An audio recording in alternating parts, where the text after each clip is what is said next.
Welcome back. This is the third week of Vajrayogini, and so we are in the middle of the second chapter, which deals a great deal with specific groups of practices. Now, I didn't mention this last time, but in the last chapter there was a list of groupings, and then these are also organized by groups.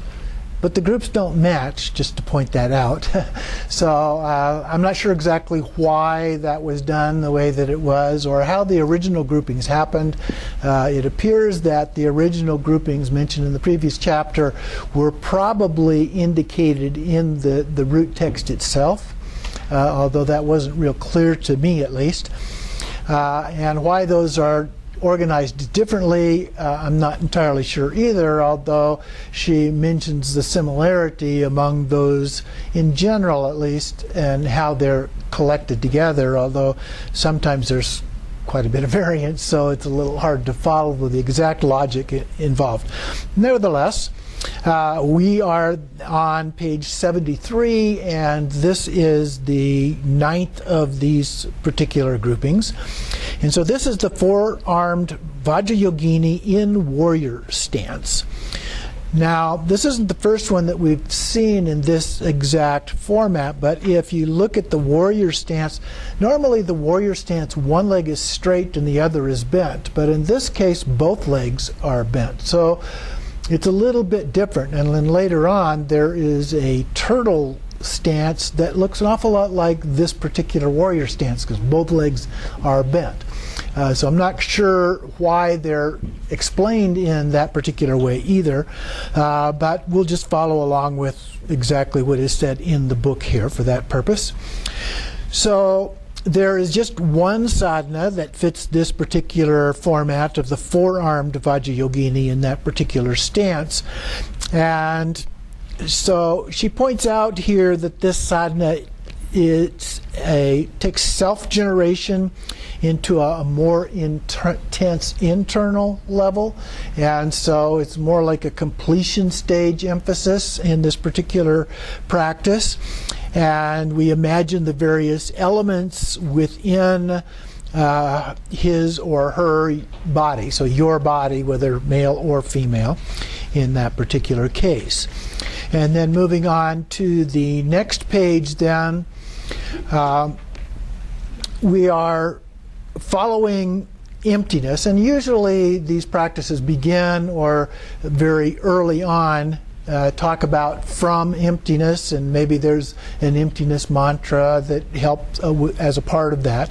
So from emptiness, and then in this particular case there's a white letter A that is said to have the nature of causal Vajradhara, and then there's a green Hung, and this produces a five-pointed double Vajra. So a Vajra, of course, this is a five-pointed one. Some are nine-pointed. This is five-pointed. A double Vajra would have a cross piece across it as well. So it produces a double Vajra, and this is the five limbs of the body. So you have the head, the arms, and the legs in terms of the five limbs. That's a fairly customary representation.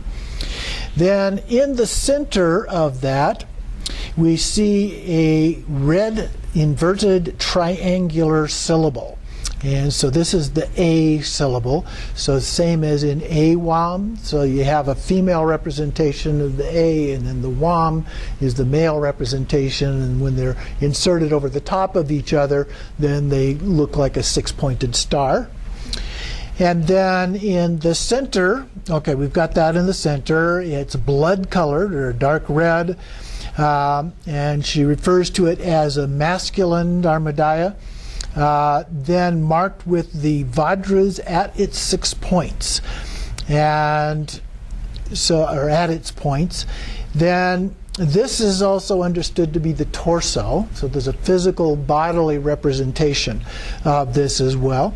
Then within the Dharmadaya, there's an 8-petal lotus wreathed in fire, which represents the 9 bodily orifices, and a 4-petaled pericarp, which has the nature of 4 channels within the body. Then Vajrayogini is generated upon a sun disk, and then from that a white chopper that represents the central channel.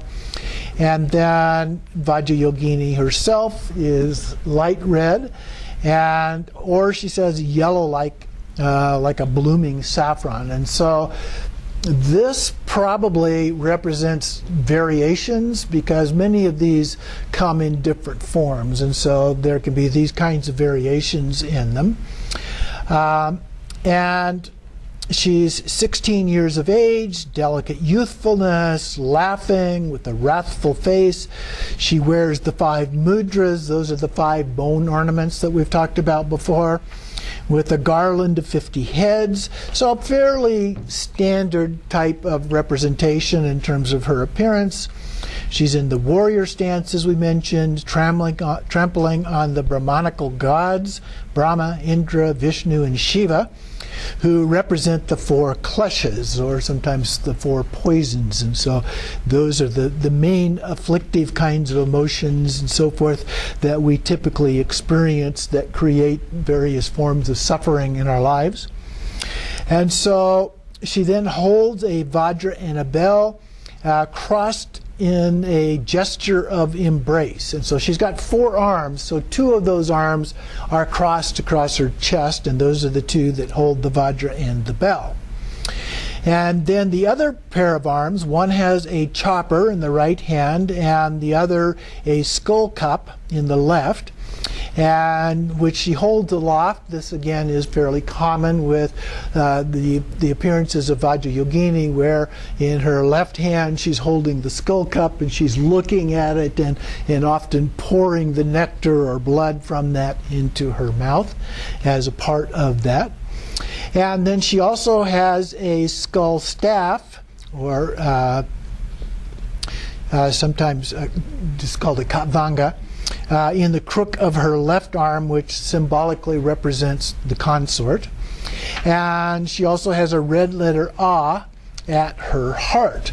Now that's a little bit different in that usually the deities will have a blue letter at the heart, depending on what their particular seed syllable happens to be. But in this case it's appropriate because the red coloring of the deity.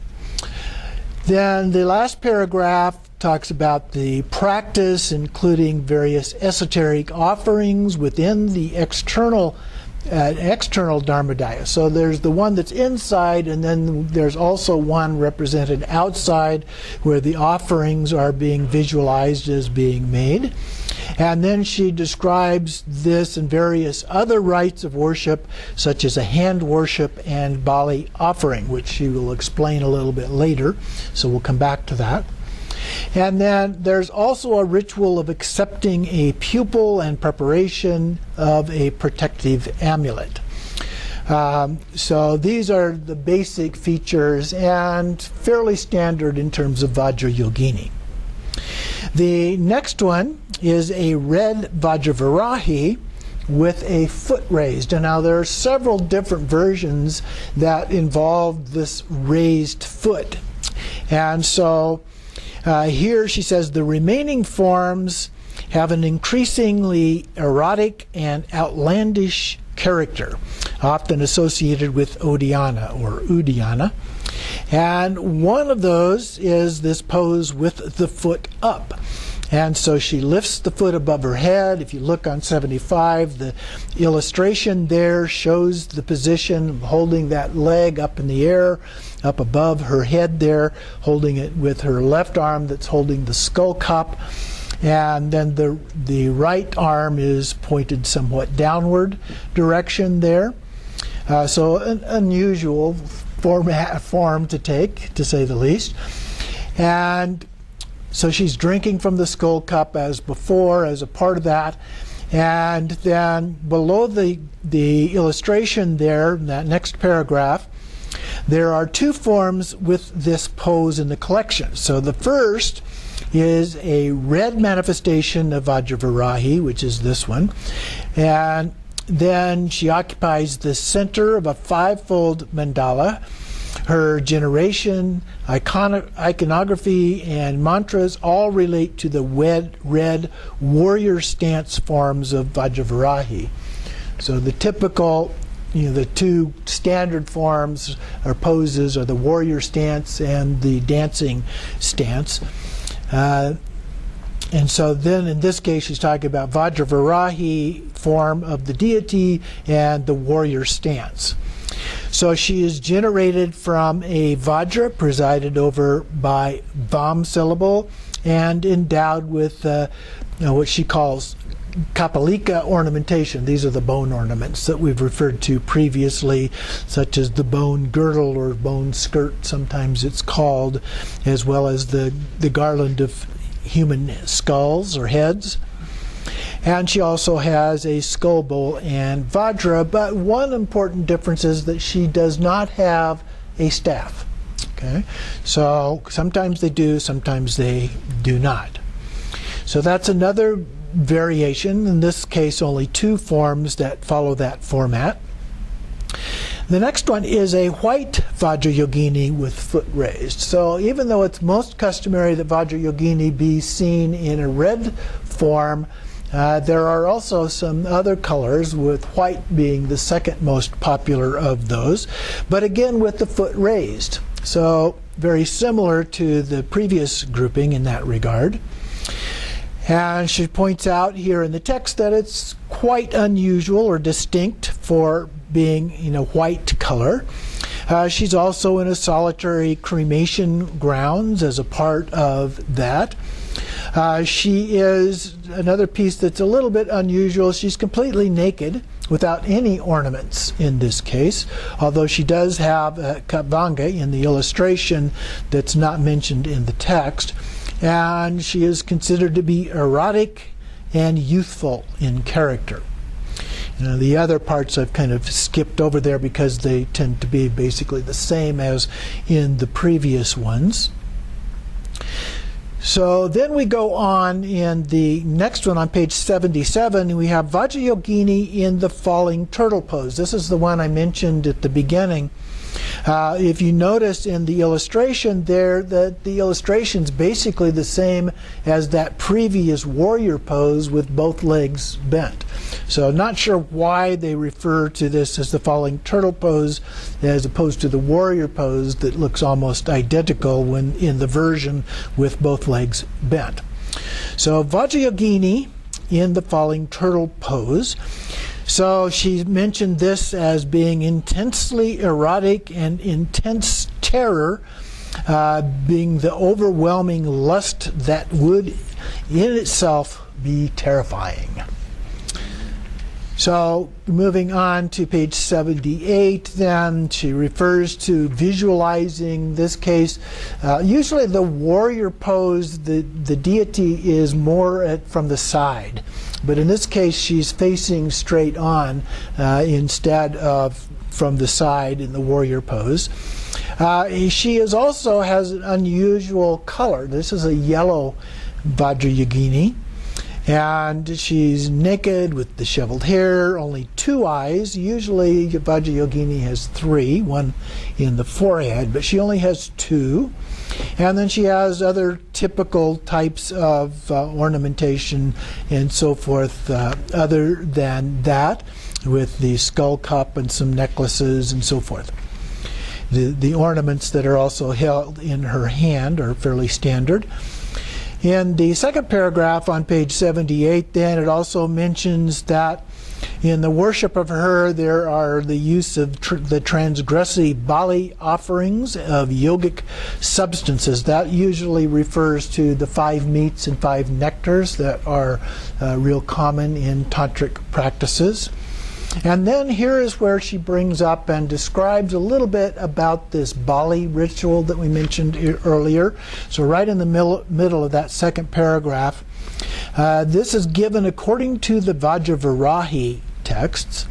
The yogin is to stand naked upon a hilltop at midnight with hair flying loose and his gaze directed upward as he performs the gestures of mantric utterances that will attract the Vajrayoginis.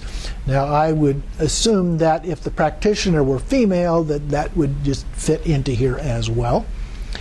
And then he outlines the various gestures and mantras and adds that he performs them while the yogin is to assume the falling turtle pose. So this is that pose with both legs slightly bent. And then in the sadhana, there's also a final instruction described in the next paragraph that says at the end, now a lot of times what happens in Tantra is there's a description that you return after meditating on emptiness, you re-arise as the particular deity and do your best to sustain that after the practice, after you get up off of the cushion. This one has a little different kind of an instruction. It says to continue to visualize the dakini in front of you. Okay? And then visualize embracing Vajrayogini. So I would imagine that if you were the female, you might visualize yourself as Vajrayogini and you're embracing your consort. So you could just flip the roles around there, and I think that would be a suitable alternative to that. And then we go on to the next page, 79. We have Vidyadhari Vajrayogini. So this is another group, and this one focuses on what she describes as peaceful erotic forms. And in these sadhanas, there is a tendency to abandon the more terrifying cremation ground aspects, and instead being in a surrounding of beautiful mountains and that kind of thing. And here Vajrayogini is described as a Vidyadhari, which is a lovely celestial maiden. And so we've gone to a much more peaceful version here. But if you look at the actual picture that is articulated here, again, we have that foot raised kind of a pose. And so this is a bit unusual. And there's also another piece. She's completely naked. She has no ornamentation at all, but is holding in her hand, in addition to the skull cup and the Vajra, she has almost looks like a little garland that would be put on your head or something, but it is described as a flower garland that is also a noose. Now, a noose is sometimes used in Tantra as a way of lassoing in somebody and bringing them to whatever the particular type of benefit that particular deity is representing. And so if you have a particular, let's just say anger is your particular focus as a deity, and this person's having difficulty with anger in their life, then you use the noose, bring them in, so that then you can help them deal with that anger. So that's the way this noose, and sometimes it's a hook and a noose, so you hook them and then put the noose around them, kind of to tie them up and bring them into that. She does have a Vajra, but not a chopper. So typically it's that curved knife or chopper that we see in the right hand, but in this case not. It's just the Vajra itself. So sometimes we see them in that form. There's also no skull staff in this form, and she is depicted as completely naked. Moving on, now this description then goes on quite a ways. So continuing on page 80, then on the second paragraph, there's an introduction here of visualizing this particular deity, Vidyadhari Vajrayogini, as what she calls the Mad Observance, okay, in quotation marks. And just down a few lines there, it says, the Mad Observance begins with a period of worship, or puja, that lasts for 6 months, and with the prayer that the goddess grant the fruit of Mahamudra. So the goal of almost all of these practices is achieving the state of Mahamudra. So during this time, Vidyadhari Vajrayogini is generated and worshipped within the triangular Dharmadaya that the yogin is drawn onto the surface of a highly polished mirror using vermilion powder. So down below is an illustration of what that would look like. And then her seed syllable Bam is outside of that, outside the triangle at the corners. And so you can see there's 3 of those in a somewhat different script than we typically use. Typical Bam looks almost like a square. So there's a flat top, there's a little bit of a curve on one side and on the other side, and then a marker that then on the bottom part is not straight across but curves down just a little bit. So these are a different kind of a script than what we're more used to. So the Vam or Bam outside the corners, and then the syllables of the mantra inside it, again with a different kind of a script here. And then he also draws 4 clockwise bliss swirls, counterclockwise bliss swirls at the 4 points of the cardinal direction. So you can see the 4 bliss swirls as well, representing those at the 4 directions that are around the outside of the triangle. Then continuing on page 81, he then makes the traditional offerings and recites the mantra. And then when he's finished, he takes the vermilion powder and puts it to one side in a special container. And then recites at auspicious times for a period of 6 months, those being on the 8th day of the month, the lunar month, or during a lunar or solar eclipse. So it's not a continuous. The first 6 months is a continuous practice, but the second 6 months is just on these special days. And so then he takes the powder, places it inside the hollow stem of a langali coconut tree. Not sure what that is, but she compares it to a stem of bamboo. So it's got sections like bamboo has. And then he makes a special plug for the open end and curves another bliss swirl into that. And then that's going to be again used again later. And then he buries it in a cremation ground and then performs a month of Bali offerings and mantra recitation. So this is an additional time period. So you've done this for a period of a year, and now you are also doing another month beyond that. And during that, he sits on the earth above this buried container, while an attendant is sitting nearby reciting the Haruka mantra to prevent interruptions. So you need some companion to assist you with this process. So then we get to the actual Mad Observance itself, described in the next paragraph. So now we remove this sacred powder from the burial that we put it into, and we use it to draw a sign on his forehead, either a 6-pointed star or a bliss swirl. Now it's continued to be described as just the bliss swirl, but there are those 2 options there. Then he wanders about as if he were mad, seeking alms in the village or other solitary sites. And so then he wanders alone without any companions. Anytime he meets a woman in a secluded place, you circumambulate counterclockwise and then try to discover and propitiate a living emanation of Vajrayogini. So you're trying to get that woman to be Vajrayogini. And then you recognize her by the bliss swirl that was on his own forehead that transfers to hers. So it even suggests here that you might even look in a mirror to make sure that it left your forehead and went onto the forehead of the woman. Then this Mad Observance, the next paragraph, is based on the principles of Mahamudra, in which all women are to be worshipped. So it makes it appear that the worship of women in Mahamudra is a little bit more specific than anything that I'm familiar with here.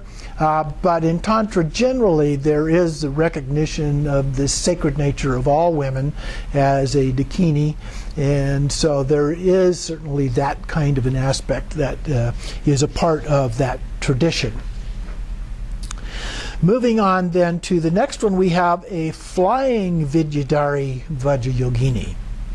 So now Vidyadhari Vajrayogini is lifting up off of the ground, as you can see in the illustration there, where she has both legs up in the air, not holding, well, she is holding the leg, but not up above her head as before. There's one kind of in front and one in behind. Otherwise, very similar in many respects. So the description talks about 4 three-eyed faces. Now that's not a typical thing. We don't usually see Vajrayogini with 3 faces. We often see a wrathful male with multiple faces, in which case the consort may also have those faces, but there are very few versions of Vajrayogini, at least that I'm familiar with, that have multiple faces. But this one does. And so she has the raised foot, and then it's described as the other one is raised sideways. So both feet are up in the air. She has in the picture here a flower garland, but she says there's no mention of the noose that was in the previous version. So it appears that the flower noose has turned into a flower garland around her neck in this particular case. It is made of red nakakesha flowers, and she seems to be even more erotic than the other, and she's laughing a little.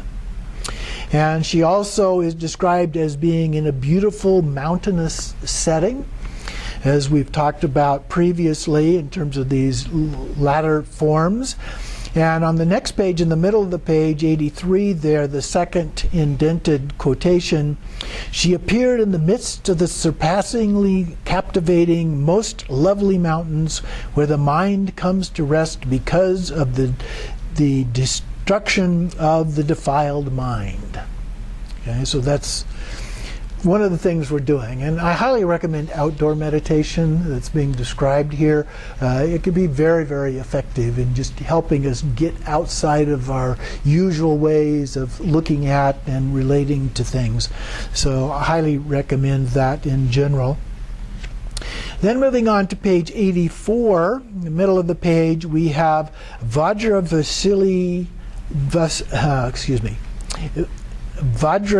Vilasini Vajravarahi. Okay, get my tongue untangled a little bit there. So Vajra Vilasini is a peaceful, compassionate form of Vajravarahi. The name suggests amorous playfulness and wanton charm. And she has a loving nature and heightened sexuality. And this also has some similarities with the next one that we will look at.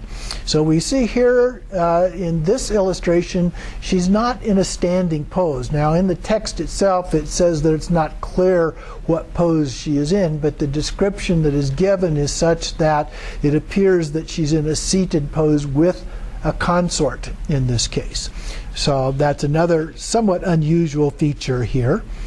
And so she is this manifestation of Vajravarahi, as we mentioned.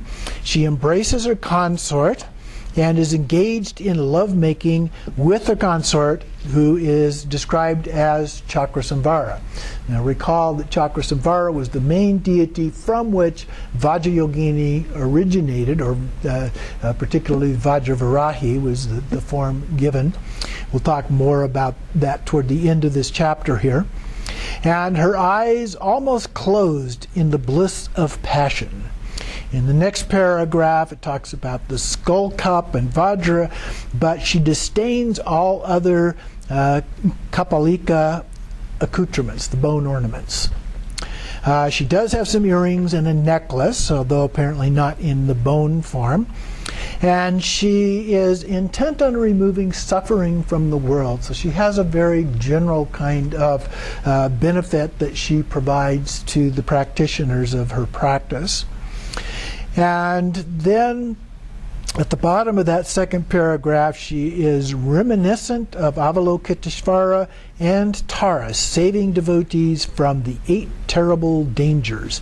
And then it lists some of those in the indented text there: lions, elephants, fires, snakes, thieves, and drowning. Some that aren't there: drowning, in imprisonment, and flesh-eating demons are the others of the 8. Now, all of those have different forms too. There's the kind of literal forms of those, but there's also a more subjective symbolic form that those represent for each of those as well. She is said then in the next paragraph to be intensely sensual. Many classical references to her in praise of her beauty and so forth. Then we get to this other one. On page 86, Guya Vajra Valashini. So this one, they just add the phrase Guya onto the front of the same name to keep her, and Guya means secret. So this is, she's trying to differentiate between the two of these, although they have quite a few similarities. Again, you can see in the illustration that they are in a more seated pose, although it's a little bit different. The male consort has one leg extended and then the other one bent back. She is in kind of a squatting pose here. She's not completely seated in his lap in this case.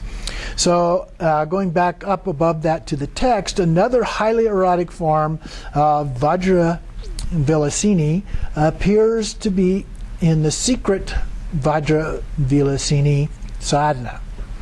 So this is the GSS 10, which has a verse-by-verse summary in the appendix on page 360. We'll get back to those toward the end of the course. We'll go through those. In addition to that, going to the paragraph below the illustration there, she is related to that of Vidyadhari Vajrayogini in a number of ways as well. The teacher of both of those were dwelling in the mountain, and we have Shabara. There was the teacher that is mentioned. Both of them practice in mountainous settings, often described as 2 specific mountains, and then in the text, the indented text there, it gives a description of the location there. And then below that, there is a story about Shabara, which lasts for a couple of pages. We won't go through all of that, but if you're interested, read through the story of her teacher about that. And so then on page 89, it starts to go back through a more detailed kind of a description here. So first talks about going through various preparations. The partners are directed to wash and adorn themselves, and then after making love, they get ready for preliminary meditations and the self-generation, where we generate ourselves as the deity and or consort. Then after evoking the deities with sexual yoga, the yogin is ready to visualize his consort. And then a few more lines down, Ashoka flower, she has an Ashoka flower behind her ear, and there is a streak of red luck across her forehead. So there's a streak across her forehead, which is kind of unusual. And she holds the noose again that we described previously. She is dizzy with the intoxication of love. She swings to and fro, their love play. She's visualized making love to her consort. And she is in this squatting posture that I mentioned, giving seductive smiles with flirtatious glances. Her flowing sex touches his throbbing penis. The yogin visualizes himself as, in this case, Padma Narata. So instead of Chakrasamvara, a difference in terms of that, who is Lord of the Dance in the Lotus family. And there is the esoteric reflex, an esoteric reflex of Avalokiteshvara. So the esoteric version. And so then in terms as erotic and explicit as that of the goddess. So both of these figures are depicted in those formats. He is, for example, a 16-year-old youth, as is she, red in color, has also an Ashoka flower behind the ear with a streak of gold instead of red across his forehead. He also has a pearl necklace. He has a yellow lotus in his left hand and a Vajra in the right. His eyes are half closed in an ecstatic pleasure, and he reclines slightly with the left leg somewhat contracted and the right leg stretched out, as we saw in the picture, and his consort between them.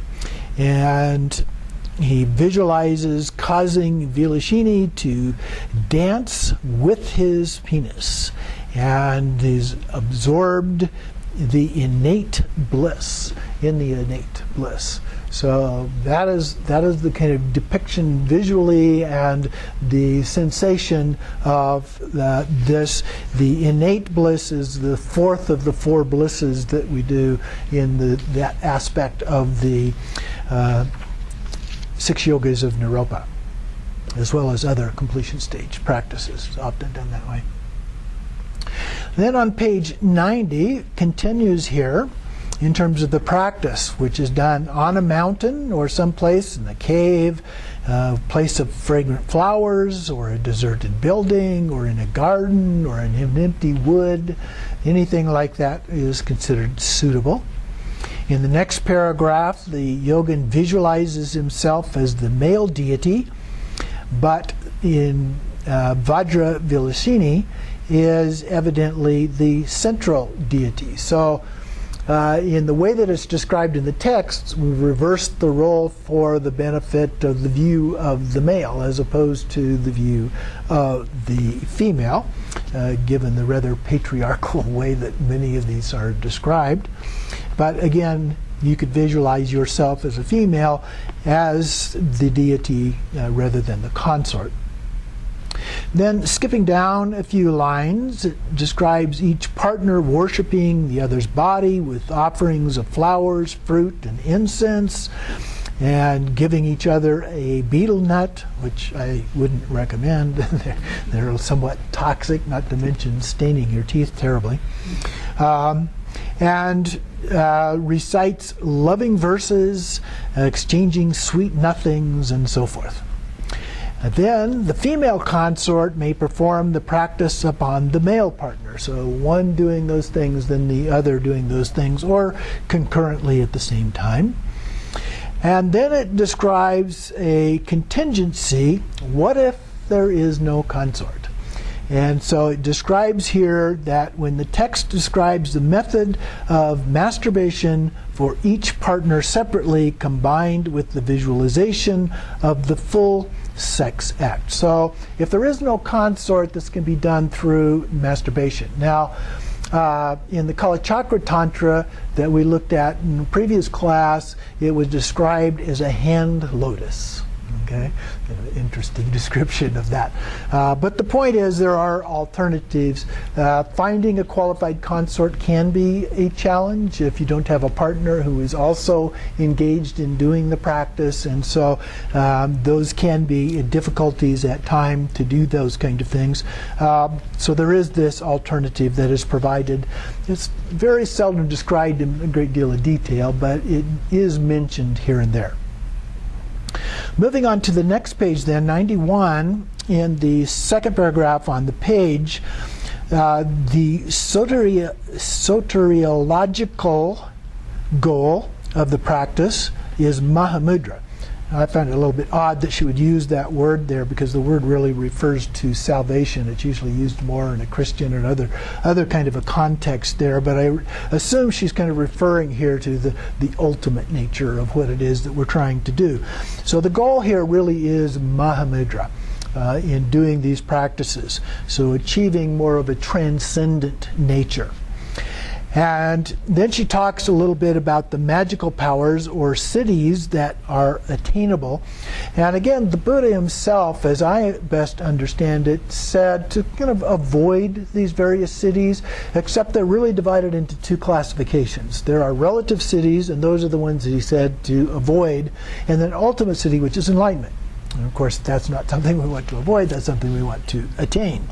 But in here, she describes them as something that may want to attain, and there certainly were times during the historical development of these in which there were people who focused more on these relative cities as a part of doing their practices.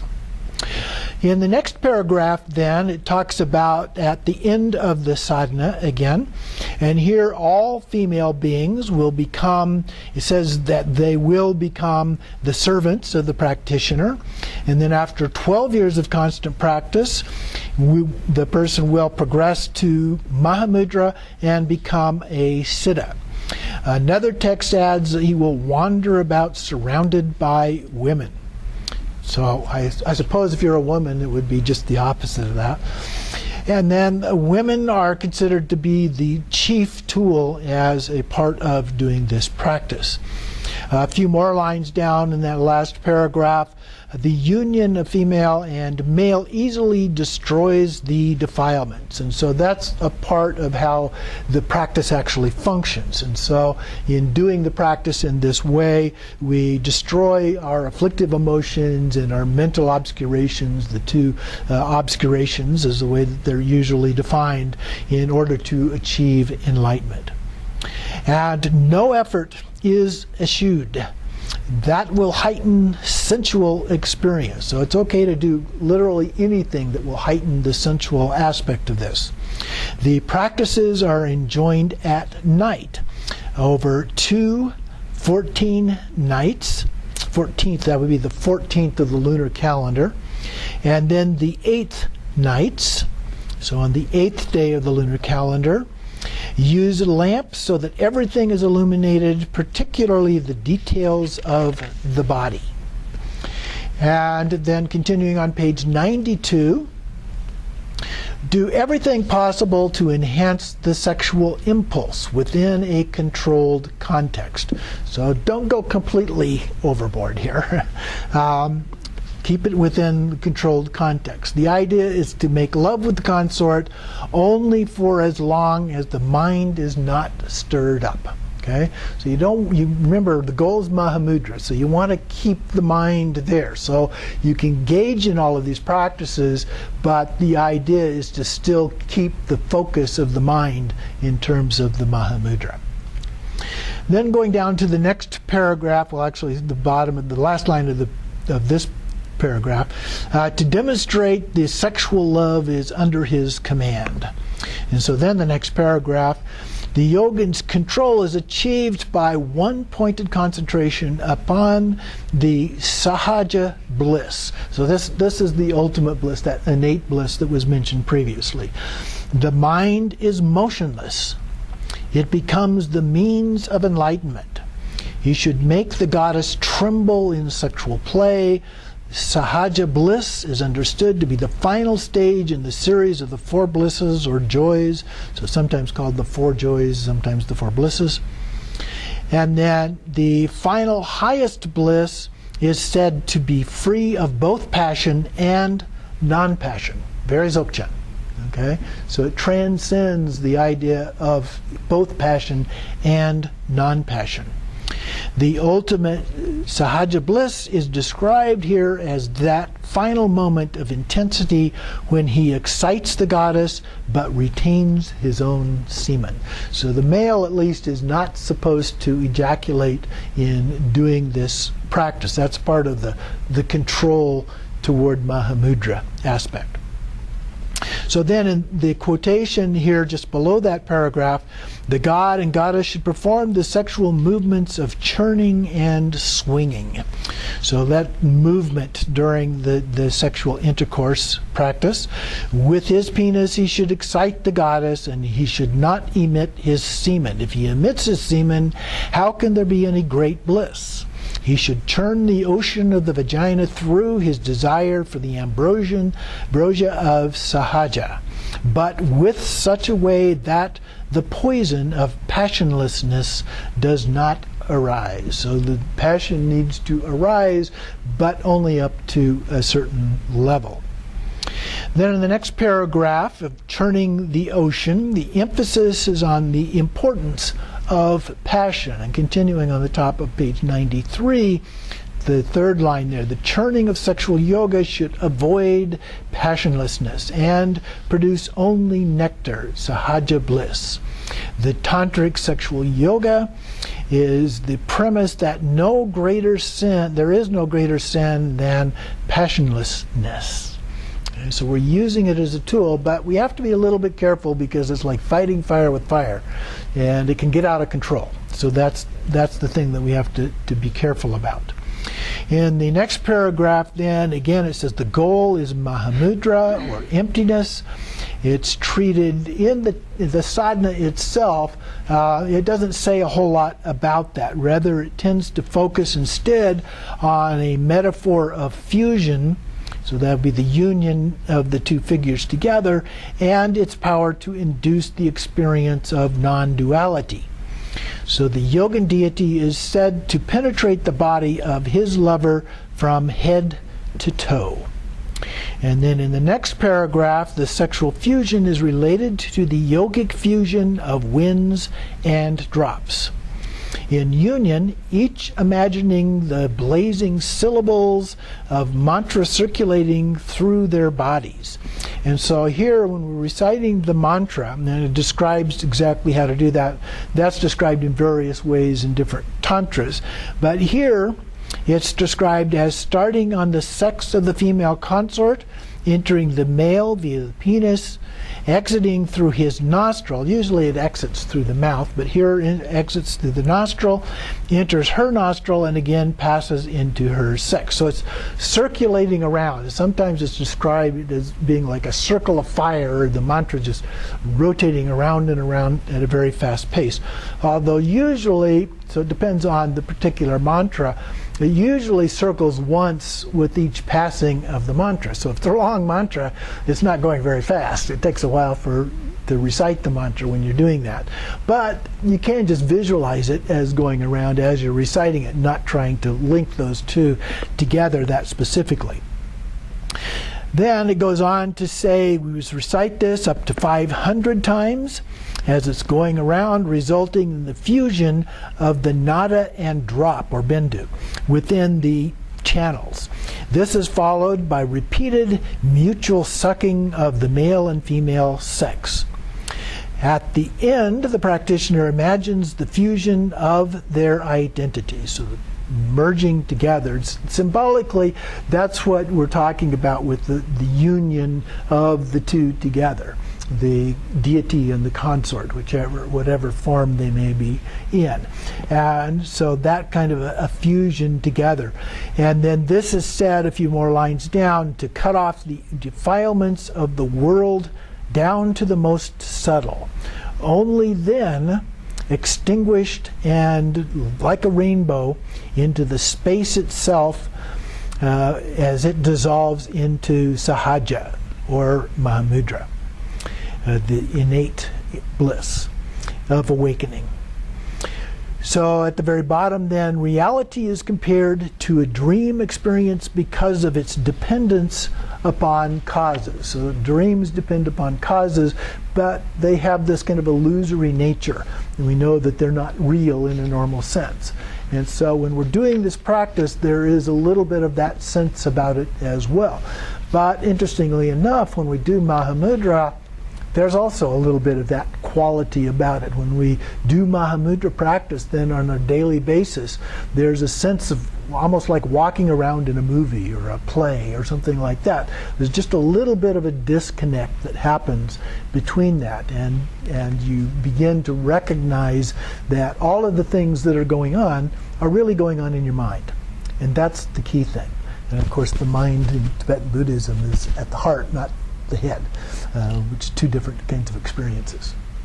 Continuing on page 94 then, to conclude this particular sadhana description, there's this fusion that we've been talking about is the correlative of the wisdom of sameness or equanimity. And so there is this is referred to as non-duality. So this is the Mahamudra that is being described here. So with that, we'll take a little break here.